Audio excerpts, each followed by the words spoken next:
Welcome back in. Hour number 2, Tuesday edition, Clay Travis and Buck Sexton show. I am Clay Travis. We are rolling through the program, and we are excited now to be joined by the very first guest on the program, the 45th President of the United States, Donald Trump. Mr. President, we appreciate you joining us. Well, thank you both. Thank you both. Congratulations. Well, we're excited about the opportunity to continue to fight for the things that Rush cared about so much, and you were a big part of coming on with his show and a big part of his success story as well. Well, he was a fantastic man, and, you know, it's incredible because I didn't really know him. Maybe met him once briefly, and when I ran for politics, still didn't know him, and he liked what I said from the day I came down the escalator, and he was right there at the beginning, and then I got to know him, and then you get to know him, you get to love him. And he was great. He was what a voice.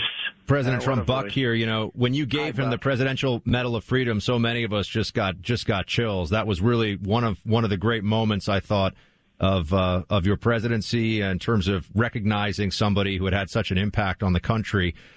We want to know what you think about what's going on right now. How do you view this Biden administration now that we're months into it? Well, it's catastrophic. If you look at the border, if you look at the way other countries are treating us, they treat us like dirt. Even Europe, of course, when I say even, Europe was always bad. Europe treats us so badly economically and even military. If you look at NATO, I got $430 billion by being strong on the NATO. They weren't paying their bills. They weren't paying. Germany was at 1%. They're supposed to be at 2%, and 2% is very low. And so we were defending them and getting, excuse me, I hate to use the language, but it's very descriptive, getting screwed on trade. I say, I said, Angela, how many Chevrolets right now are being sold in Munich? And she looks at me and smiles. You know, it's in the meantime, we take the Mercedes and we take their cars and we sell them like hotcakes, right? So, no, it was a one-way street, both on trade and on the military. You know, NATO, they just weren't paying their bills. And then they make a deal with Russia where they're paying billions and billions of dollars for energy coming from Russia with the pipeline. So they have the energy pouring in. They're paying billions of dollars, and we defend them. So I said to them, listen, you're giving all this money to a country, and then we're supposed to defend you from that country.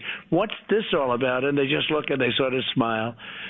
And I had it largely change. It was changing rapidly, but, you know, a big thing was NATO, $430 billion. Think of that. That's some number. We did a great job. We're talking to President Donald Trump, 45 himself. You got criticized to the nth degree for every press conference you did. Media talked about the 25th Amendment. You got Joe Biden now traveling around trying to negotiate deals, and I'm sure you've watched some of his press conferences. Do you feel like he's going to be able to finish his term? Do you think Kamala Harris might end up president before we even get to 2024? Yeah, I have to be fair. I don't think I got criticized. I think they thought certain things, but they didn't think he was a dummy, meaning your friend Trump. They never said that, but and the 25th. You know, I did something that I notice a lot of people are recommending. I took a test, a cognitive test, which they say is pretty tough, and I aced the test. And they put it out, and I never heard. It was actually a great thing. I did it, and it was risky because if you do badly, it gets reported. Okay, you know, there are numerous doctors watching, and it's at a certain hospital. It's very public. So if you do badly, but I did it, and I did very well. I did, I think, perfectly. And a lot of people are suggesting that he do that. He would not pass it. He would not do well on it. But a lot of people are suggesting that he do that. And look, I watch and you watch, and we see the same things, and you don't want to talk about it. But the rest of the world, if they don't respect your president, you have a problem. And they had a lot of respect for our country 6 months ago and before. We're speaking of former. They had a lot of respect. You wouldn't have seen missiles flying all over the place into Israel. You wouldn't have seen even China talking the way they spoke to our people, our representatives in Alaska. They never spoke to us that way. We're speaking to former President Donald J. Trump here on the show for anyone who is joining us as we're going. President Trump, Buck here. I just want to know, we had Kamala just barely beat you to the border. Now, she's the border czar. You're not the border czar right now. We want to know how you think the border situation is unfolding, and I mean, is it the worst it's ever been? Is that fair to say? In history, absolutely. You know, they were saying it's the worst in 20 years. I say, what are you talking about, 20 years? It's by far the worst in history. And 7 months ago, it was the best in history. It was the best we've ever had. And that included drugs. That included human trafficking, where we had it very strongly stopped. You know, you're never going to make it perfect. It's a big, long border, but we had it stopped. The wall, we built, you know, almost 500 miles of wall, and this guy stopped the final little portion of it, and you can't do that. And now they want to build it. I understand they want to build it, and they're having a hard time with the contractors because the contractors say, well, you told us to stop, so give us 5 times more money than we would have gotten had we just completed it. So it was, and, you know, the reason that, frankly, it took 2.5 years because I had to win all these court cases. We won, I think, 11 court cases to build it, many of them brought on by Congress. So, you know, we had the best border we've ever had, as you know. I mean, you just look at those numbers. We had the best border we ever had, and we now have by far the worst border. And giving up stay in Mexico is catastrophic. Catch and release, giving that up. You know, you catch the people. They can be murderers. They can be anything. You catch them, you take their name, and you release them into our country, never to be seen again. They're supposed to come back, but they never do come back. They're supposed to come back for a trial, but they never come back. I know you've started your rallies. You just had one in Ohio. Yeah. How much of a challenge is it for you to have to sit and watch on the sidelines now in some way? And when do you think you need to make a decision if you are going to run in 2024? Do you have a calendar out in front of you where you look at the primary season and everything else? What's the deadline in your mind to make a decision? I know it's still out there a ways, but do you have a date in mind? Okay, well, your first part, it's not a challenge per se, but it's sad to watch because I thought I was going to win easily. We did win easily. You look at what's happening now in Georgia. You take a look at Arizona. Let's see what happens with that. Those numbers are going to be coming out soon. And others are looking at it. Wisconsin, Pennsylvania, they're all looking. I think they'll look at Michigan because what happened in Detroit was horrendous. I mean, horrendous. And the elections were all very, very close. I think it was 40,000 votes for the whole country. And what they did was disgraceful. So I think that's all coming out. It's coming out soon. It's coming out now. And the reason we had so many people, and people say anywhere from 25 to 42,000. The haters say 25. The people that like say 42. You know, there's always a big difference. But I think we did have more than 42,000 people. And that was on quick notice. And the reason is they loved the job that we did. I mean, you guys love the job that we did, but they love the job we did on the border. They love the job we did with China and the tariffs. Do you notice he hasn't taken the tariffs off yet? You know why? Because they're taking in tens of billions of dollars. We saved our steel industry was going to be totally abandoned and closed. We wouldn't have had a steel plant in the country. And I put 25% tariffs on all of the dump steel coming in from China. And I'll tell you, the people that love me the most are the steel companies and the steel workers because we saved it, and aluminum, but we saved it. And you need steel. Steel's not something – you need steel for the military, okay? You're not going to say, gee, we'll have our tanks built in China, right? That's just what we need. So I saved it, and people and by the way, many other industries too. USMCA, we got that done as opposed to NAFTA, which was the worst trade deal in history. I mean, it was so you know, when they made that deal, there was a huge error made, and everyone knew it was an error. And it was made on the first day. They realized in the second day that they made an absolute error. It was a pure error. Everyone knew it. They never changed it. An error totally to our disadvantage. They never changed it. President Trump, can we ask you about your thinking? Because so many of the people listening right now, and honestly, just the whole country is curious. Just tell us about your thinking when it comes to 2024 and what your calculations are at this point as to whether you are going to run again. So I'm watching, and again, it's a frightening thing to see when you're looking at the border, when you're looking at trade, when you're looking at and when you look at inflation. When I left, gasoline was less than $2, and our industry was flourishing. So you had the combination of inexpensive. It was $1.87. And now it's going to go through. It's already through the roof. It's $3.50, but it's going to be a number that, I think, a number that you have never seen before. In fact, I got it so low that we had to adjust. You remember, it was dropping. We were energy independent.